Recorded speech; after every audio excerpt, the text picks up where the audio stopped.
Alright, so I got ready today and then I realized nobody was home, so I think this is my time to do a video. Since yesterday there was an appointment that I know that there was an appointment, but I didn't realize it was going to take as long as it ended up doing. However, I'm going to show these kind of interesting little rogue chickens we have in the front yard. So, hold on.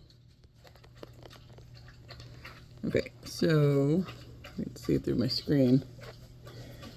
Oh, the one on the other side of the road's more cool.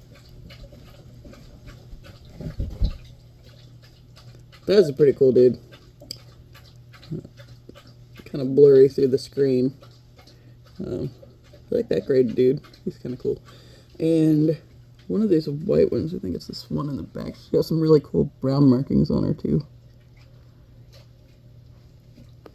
So yeah, that's my little excitement of the moment. Rogue chickens, they belong to the neighbor across the road, which luckily this is a private drive, so it's not one that they're as likely to get hit by a car on. However, they did have a rooster get hit by a car a couple years ago because it got in the middle of the road, and they apparently didn't think it would do that. It's like, okay. Okay. So anyway, yesterday I thought about actually doing a video in the car while I was waiting on them at the appointment, because my dad had some sort of procedure done, and the longest, it's like the procedure didn't take that long itself. The longest was like the prep time going into it, getting registered with everything there or whatever, and the recovery time. Like all that took more time than the actual procedure itself. So I had parked over at the cancer center, which is like across this it's a very busy road, but not the main busy road right there. It's kind of this little busy intersection because it's going to the hospital.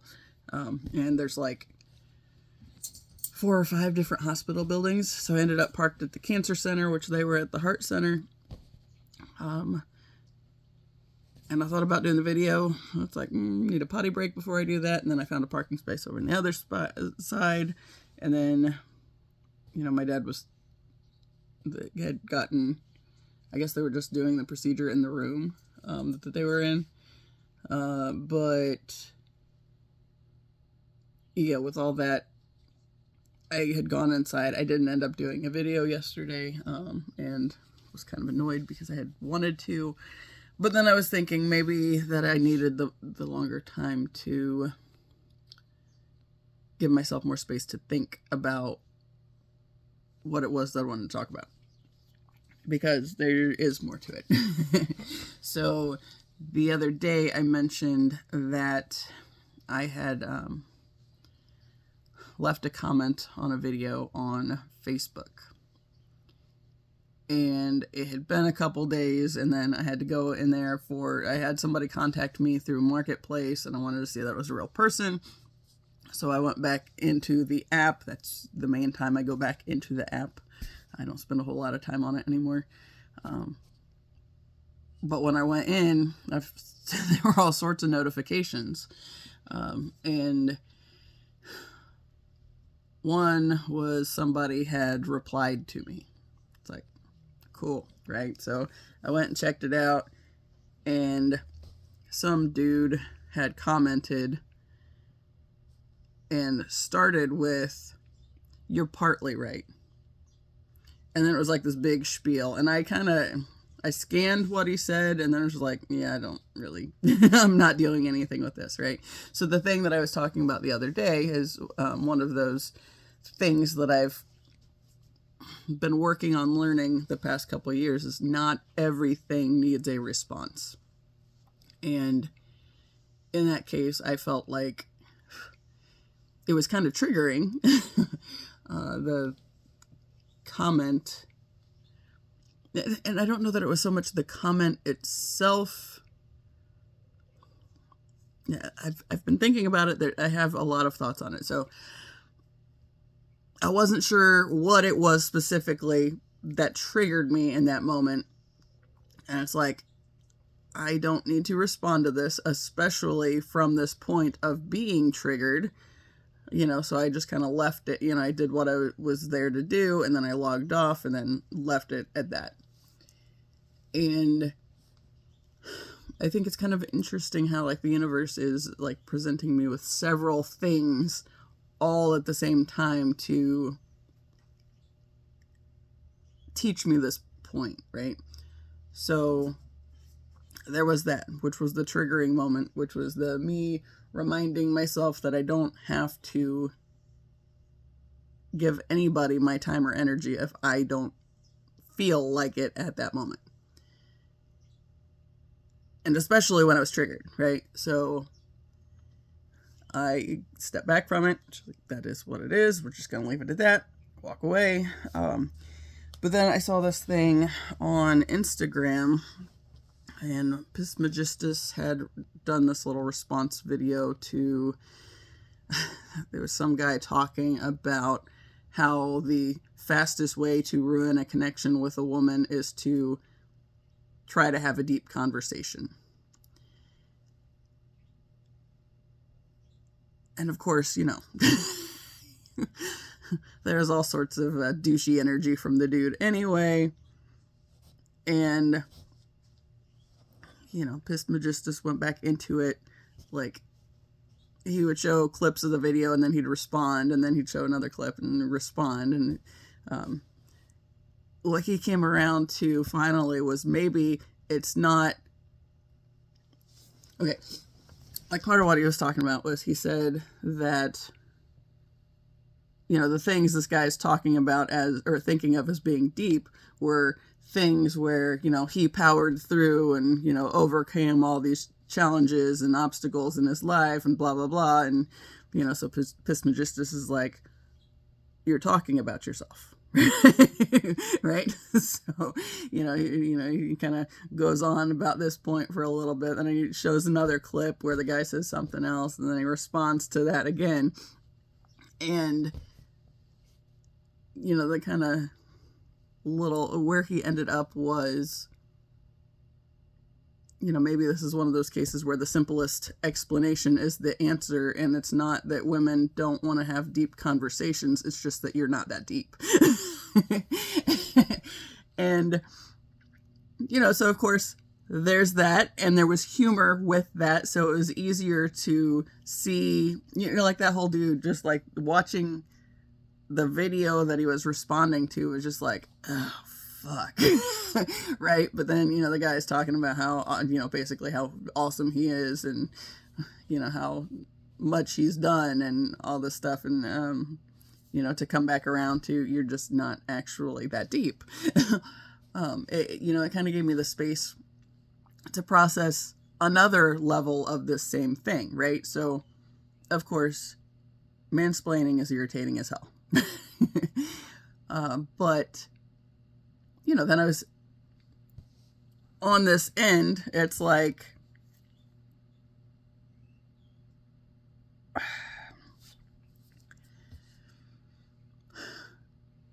I know men and women can have good conversations. I've had good conversations with my brother. I've had good conversations with friends over the years.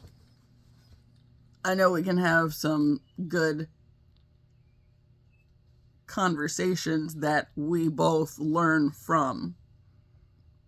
So this idea of mansplaining, it's like, what is it specifically that is so irritating? And like, specifically with that, the response to my Facebook comment.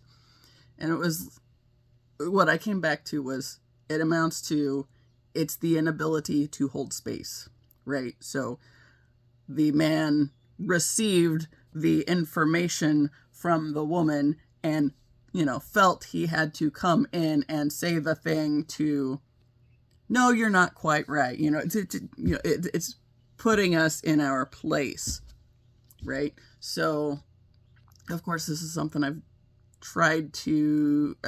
been trying to navigate my entire life at some level. I just didn't realize what it was earlier, but like the whole idea with like everything with my grandfather. And, I was the one specifically that was the biggest problem. And the reason I was the problem was because I could see through his bullshit, and I from a young age, when I was asking questions, it made him uncomfortable. So the answer was to essentially keep pointing out how there was something wrong with me, right? How I was the one that was a problem for the family, right? There's something different about me that's unacceptable. We don't like that, right? So I was the one that was a threat to his illusion.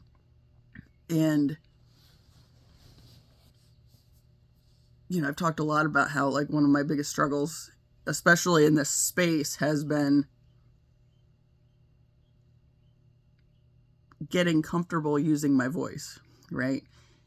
And like all the different layers of how life presented me with these things that was, you know, basically telling me it was not safe for me to speak, for me to say anything. And when I tried, at any point, either I got in trouble or I was misunderstood. You know, people didn't care, essentially.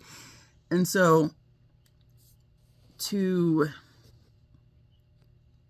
try to overcome that in myself, when everything throughout my life had, you know, reinforced this idea that it wasn't safe for me to speak, well, that was a big struggle, right?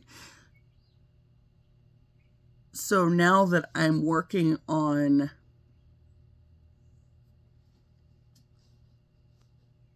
getting more comfortable with doing that, because I know it's a big there again, my Chiron in Gemini and my North Node in Gemini have converged to make this big, complicated, and painful thing with all this trauma around using my voice, something that I have to overcome in order to do what I'm here to do, right? So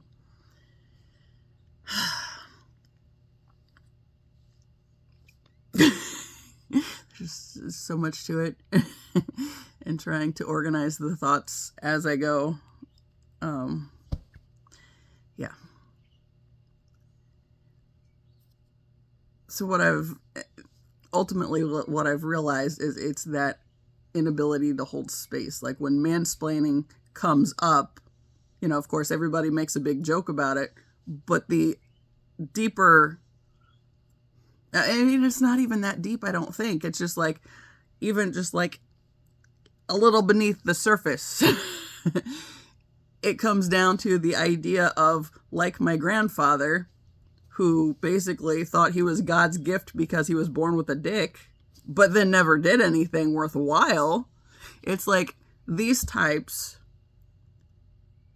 that think they're special for that the sake of what they were born with alone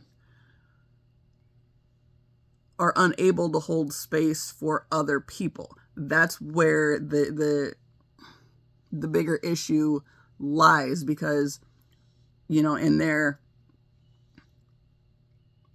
coming in to save the day and to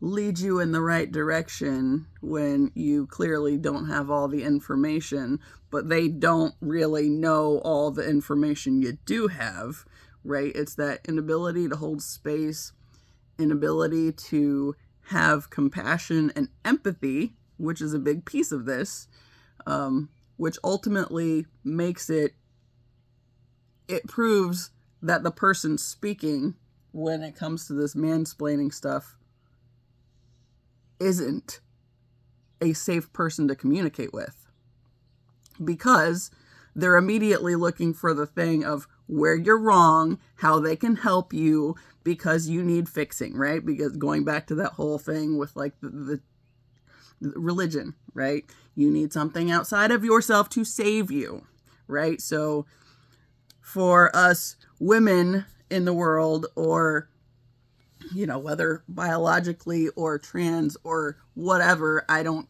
care any of the, you know, where anybody falls on that spectrum. It's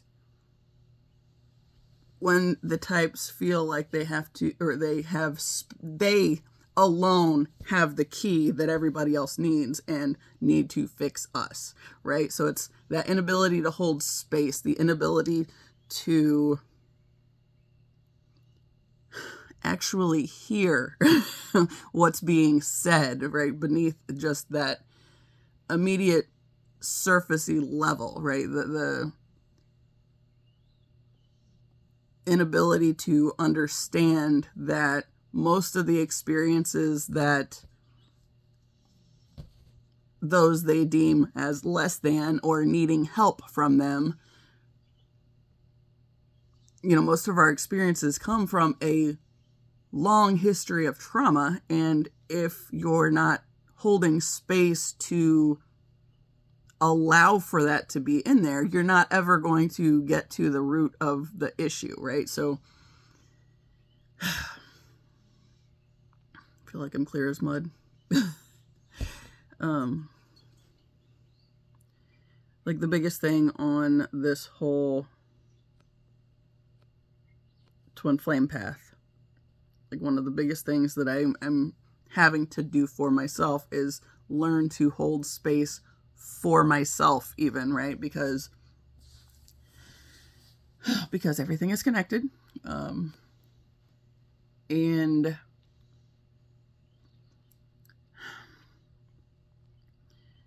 like all my lifetime experiences that have shown me that I am somehow a burden or too much, that I'm the problem, right? It's all those experiences have taught me it's not safe.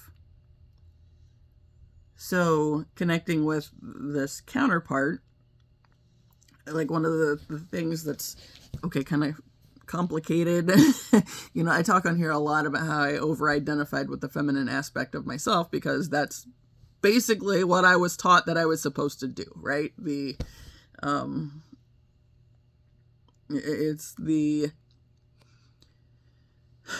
systematic ways that we are taught that we are less than, that, that the bullshit with politics and religion that I talk in here a whole lot about. Just all the things that show us that we're less than, we're not enough, or we're too much, or whatever. All those experiences and over identifying with the feminine aspect of myself, I basically was taught that I had to, I was basically looking for a hero, right? Somebody to come in and save me.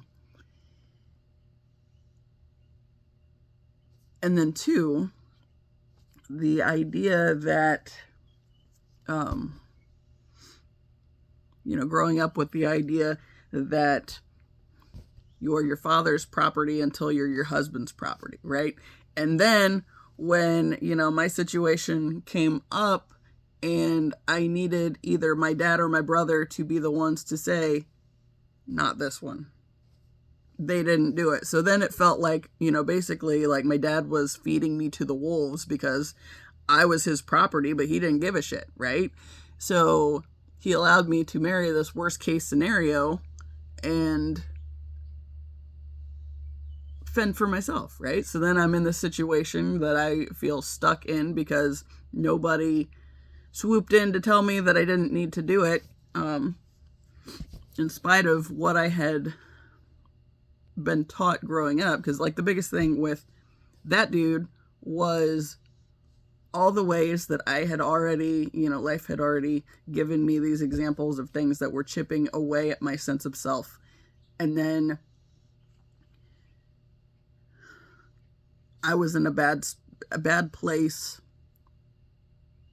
with my own outlook of myself when I met him, that it was like, I knew he was a bad option,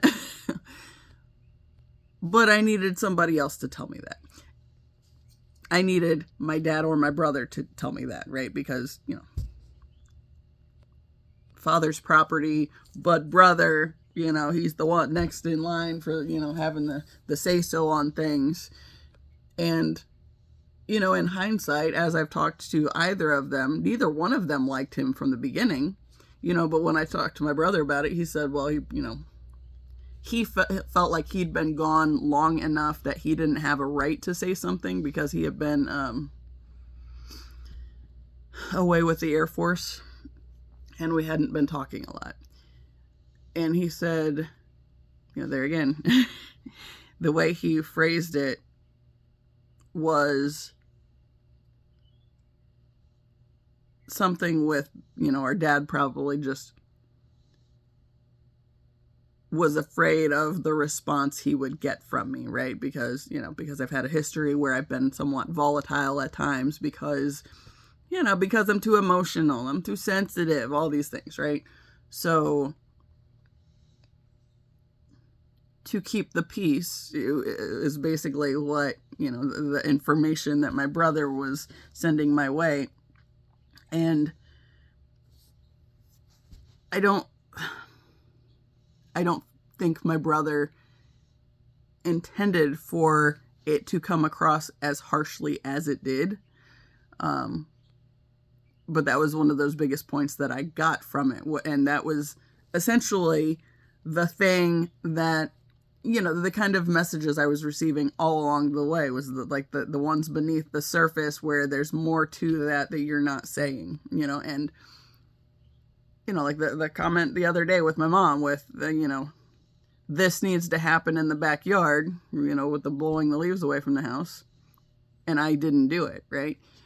Normally, I would have received that message of, she wants me to go do this, and I would have done it. Since I've been spending some time getting to know myself better and choosing myself over my toxic family dynamics, I'm not willing to just cater to everything everybody else comes up with. But these messages that I've received that were, kind of sometimes masked better than others, like that deal with my mom the other day. She was pissed. She didn't come out and say it, but she followed it up with this other thing that was giving me another chance to make it right, where, because she said that she would appreciate it if I helped in the garage, when my uncle came over. And it was like, it's still not asking. It's just, do your job. You're a daughter. That means you're supposed to tend to this stuff. Do it, right? So it's not being said, but yet at the same level, it's very much being communicated, right? So a big part of the reason that so much has been unsafe in my lifetime is because of those underlying messages. I've received those loud and clear, right? And the biggest thing was, it was not safe. And it was not okay to me fully express me. For me to fully be me, right? So it's like there were all these things over the years that served to diminish me. And then when I get into this situation where, I was already feeling kind of shitty because, I was, getting real close to 30 and never been married. So I'm feeling like that whole burden on your family thing, regardless of how much I was working and trying to cover my own stuff anyway. It's like, it wasn't a job that I ever would have been able to get out of this situation, living with my parents at that point in time. So, and at this point in time, it's like the system is set up specifically to keep women from being able to fully express and to step into a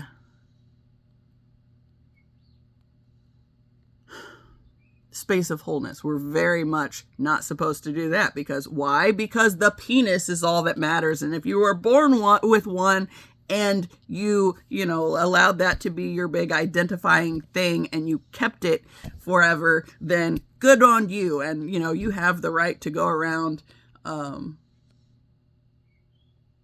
fixing other people when they get out of line.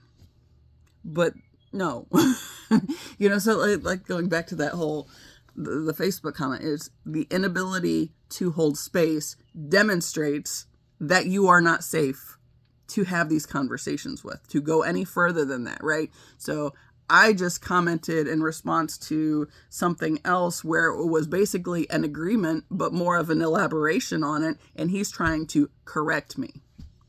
But he doesn't know my experience. He doesn't know where I'm coming from. He doesn't have any idea why I'm saying the things I'm saying. He's taking it at face value and moving from there and telling me how I'm wrong. So it's like,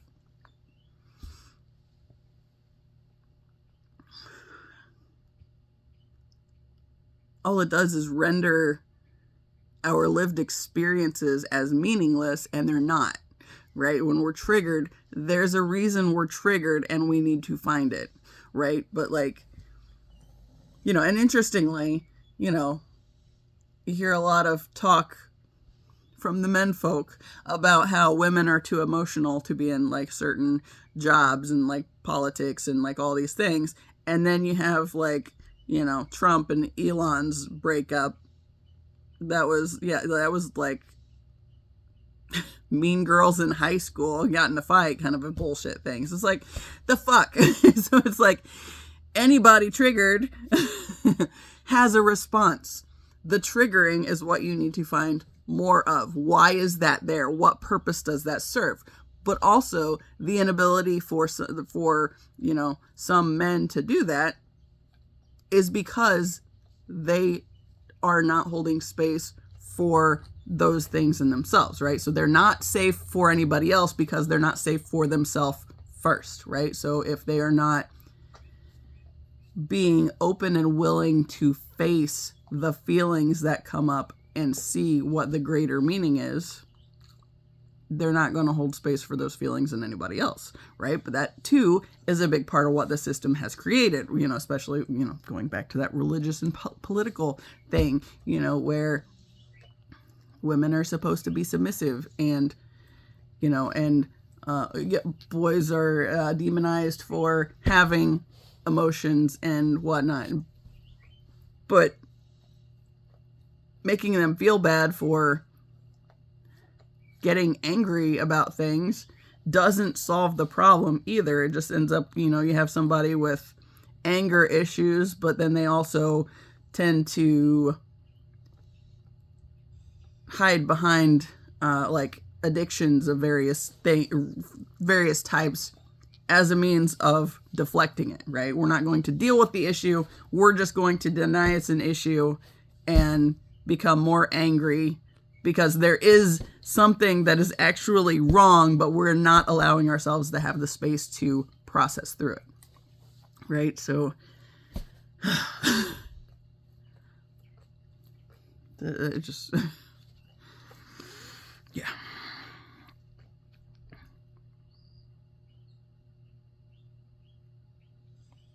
I don't know, it's just really,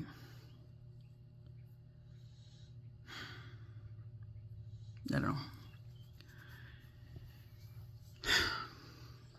I know, I don't know where to go from there. You know, I had briefly the thought of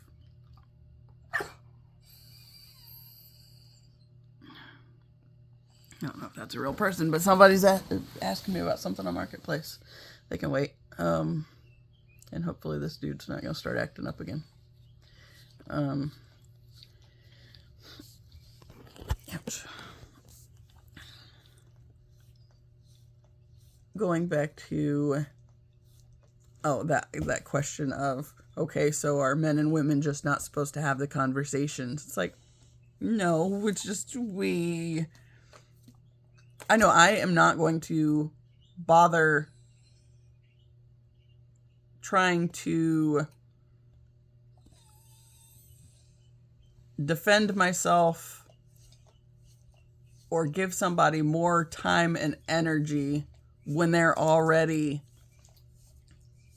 demonstrating that they're just looking for all the ways they can fix me, right? So like the whole mansplaining thing, it's like how they can swoop in and be the hero because they have the penis, so but they don't really genuinely have anything to offer other than the fucking penis, right? So, you know, like going back to that point on the legacy thing that I was talking about with my grandfather the other day, it's like, he really thought he had something special. But he didn't do anything in his life, right? He, you know, he had lived in this little small town, had his little group of buddies. They met at the McDonald's in town every morning for several years until they all started dying off. You know, and they'd get together to talk about their good old days and God knows what else. And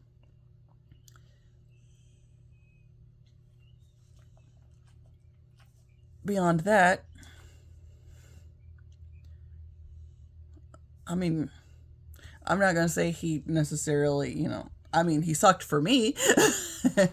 Cool, they're home. But that doesn't mean he wasn't ever, you know, that doesn't mean everybody is expected to have bad experiences of him, because I mainly just had the bad experiences with him, right? So, you know, to like, I said a lot of things about my family, and I really don't like the whole illusion thing, and I don't like the little ways that, you know, is demonstrated in my life that